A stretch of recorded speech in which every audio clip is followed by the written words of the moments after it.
قربان است و یاد اسماعیل،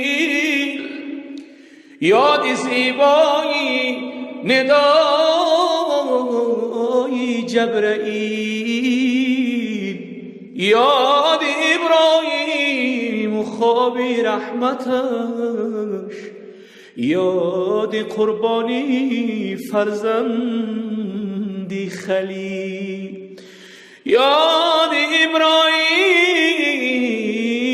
و خواب رحمتش، یاد قربانی فرزند خلیل، یاد قوچ از بهشت ازدی، یاد لطفی از خداوندی جلیل، یاد پیروزی و ایمان و یقین، یاد رسوایی شیطانی رزیل.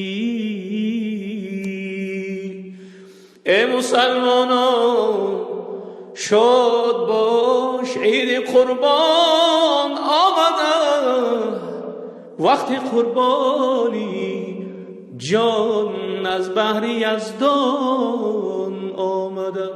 سروری کن، دلبری کن، جان فدای همدلی، این نوید عاشقی از سوی سبحان آمده.